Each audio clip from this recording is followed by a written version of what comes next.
Hey everyone, so this will be a quick speed test comparison here between the iPod Touch 6th generation on the left versus the 2020 iPhone SE on the right. And it's kind of funny because the SE is a small phone, a very small phone, yet it looks pretty big compared to the iPod Touch here. Quick note, it is plugged in, the iPod Touch, because otherwise it says it dies within like 2 to 5 minutes, depending on what I'm doing. It will say that it has low battery. So that's plugged in. So sorry, it keeps moving off to the side a bit there. First we start here with Safari. Both are on Wi-Fi, my home Wi-Fi. So nothing special. They're not on two different Wi-Fi or something like that.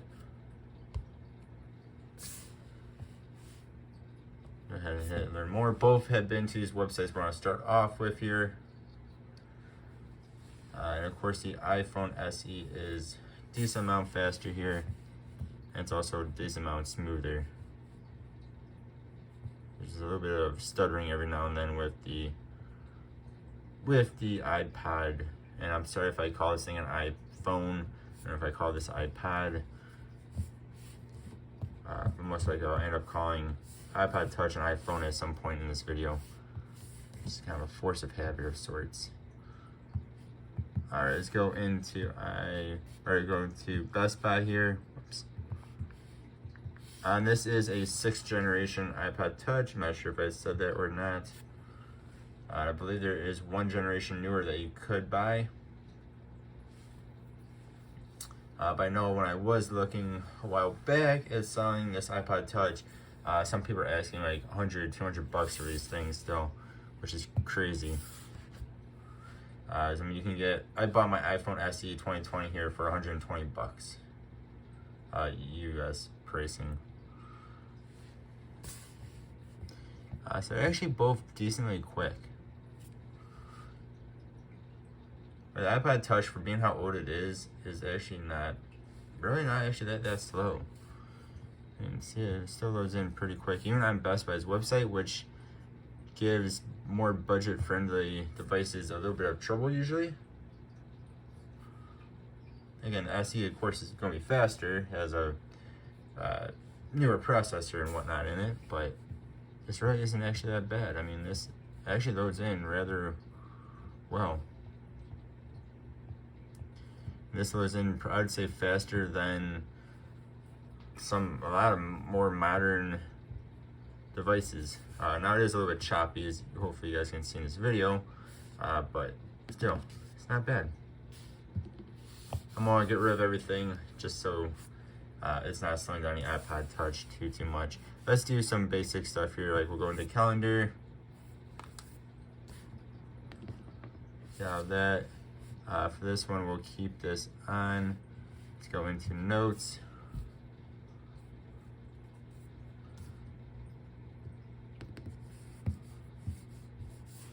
Those are some old notes there.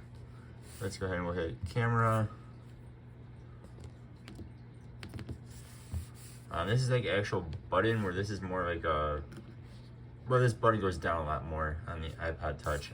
It's still a button, but this one really clicks in, if that makes sense. I don't know. Okay, let's retry that. 1, 2, 3.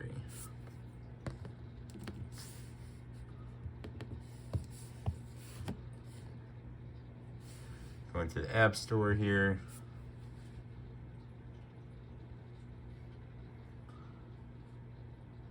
Let's see.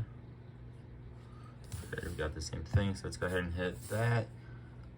Didn't that app get banned or something? I thought I heard like a while back this app got banned or something weird, like a long time ago.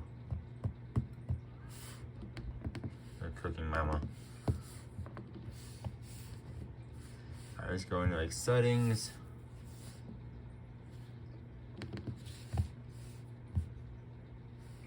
We'll go into OfferUp, which is a little bit of a heavier, not heavy, but it's a little bit heavier of an app. The iPhone SE, of course, has no issues loading into it. An iPod Touch, it would take what, 10-15 seconds longer here or more because it's still loading in.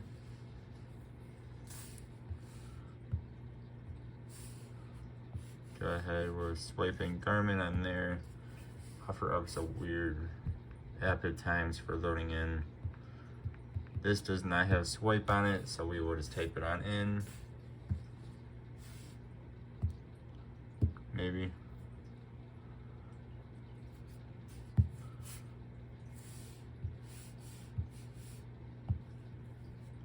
Maybe not.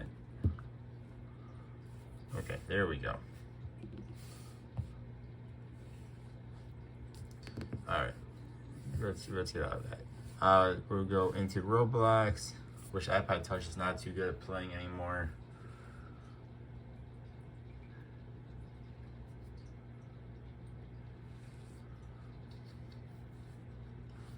There we go.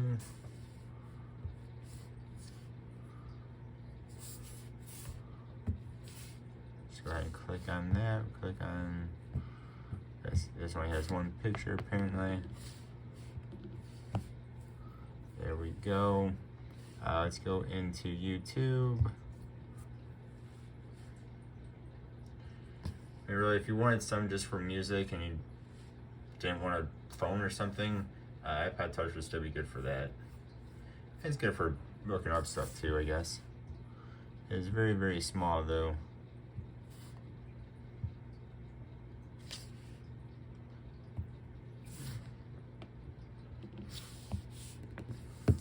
There we go. And I think that is about it. Let's do one more quick and easy one here. That's just the calculator. 1, 2, 3.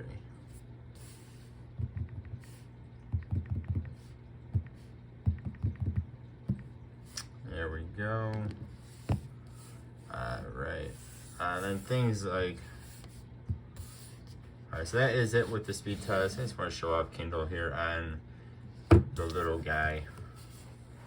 So this still actually works pretty well. Like we're going to Calvin and Hobbes here, which is of course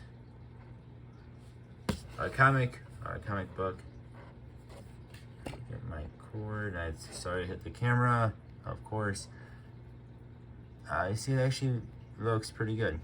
It's pretty easy to read except for being small, but of course you can zoom in. The screen itself actually looks pretty decent as well. And zoomed in all the way. So I mean, be good for reading. I always don't mind it's a super tiny screen. Yeah, y'all let me know what you think. As always, I appreciate you watching. Hope you have a good one. See you next time. Goodbye.